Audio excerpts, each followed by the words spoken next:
just reread Alan Guelzo's book about the Battle of Gettysburg, and it's an outstanding book. And one of the things it did, it prompted me to start rethinking James Longstreet. Now, I've been aware that there's a lot of controversy, especially with early historians of the Civil War, that blamed Longstreet for Lee's defeat at Gettysburg. And specifically, the charge is that Longstreet was sullen, that he was reluctant to enforce Lee's orders, that he was slow in doing it. And because of that slowness and reluctance, it caused Lee to ultimately lose the battle.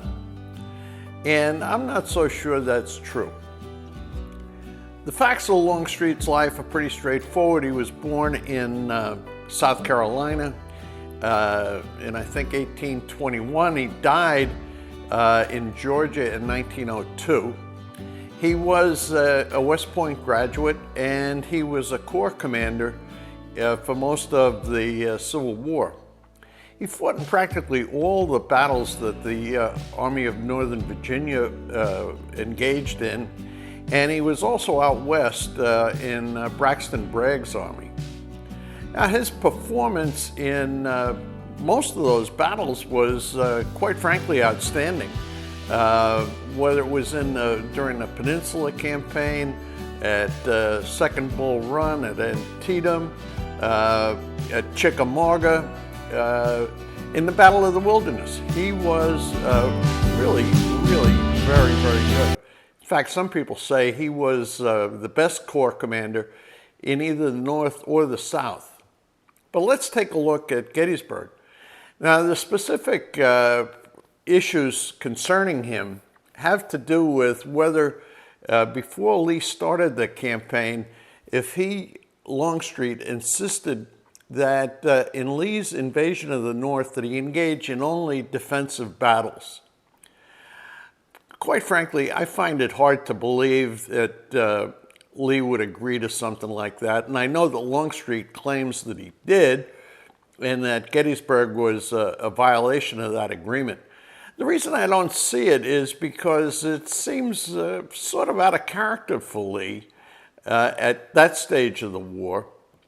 And also, I don't see a top commander taking an option off the table.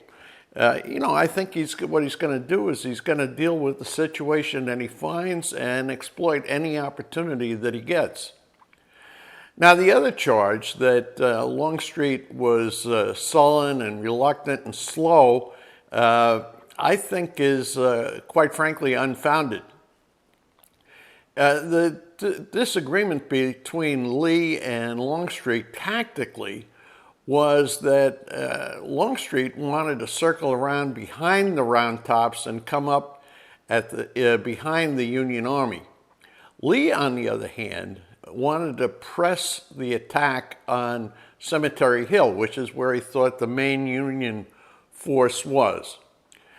Now, on day 2, that's when Longstreet gets involved, and instead of taking off at daybreak, as some people claim he was supposed to, he actually got his attack underway in the afternoon.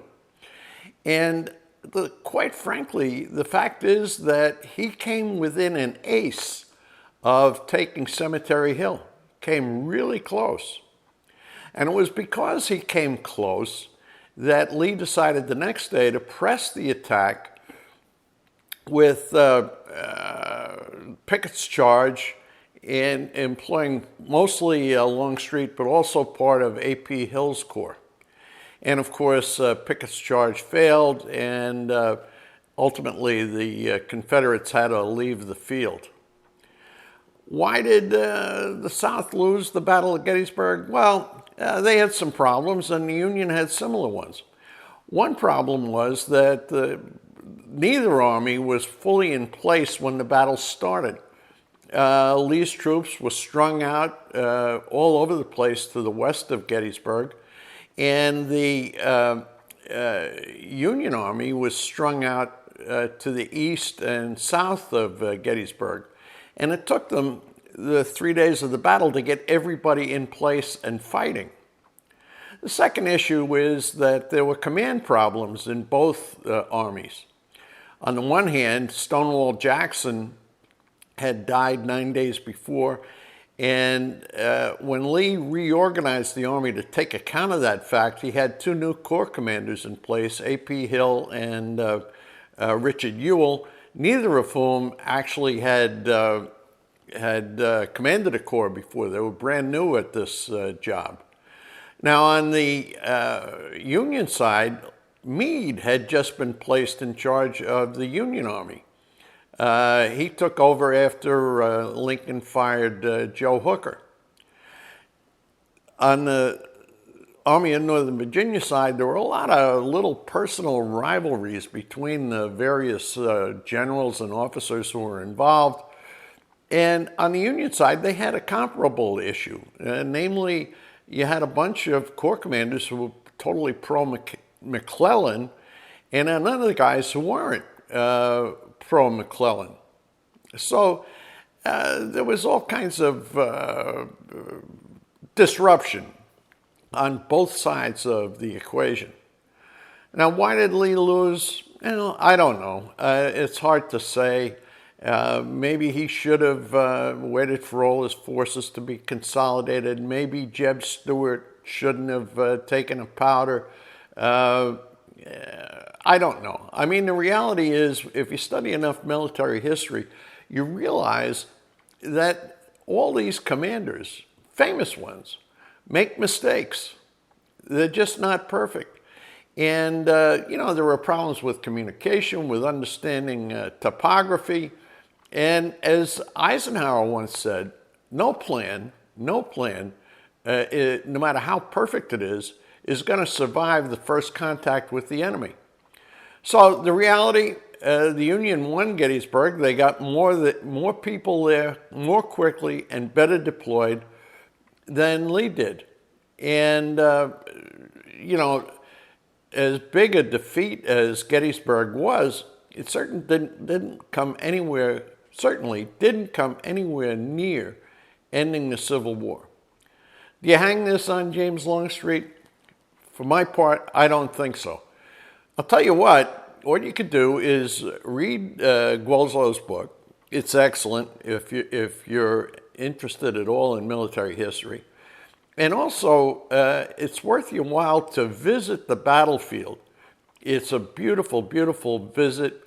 I've been there several times. It's one of my two favorite battlefields in all the world. The number one is Omaha Beach. But Gettysburg will well repay the time that you spend on that battlefield. So check out Guelzo's book. And anyway, this is my 2 cents, and it's from somebody who is just an amateur reader of military history.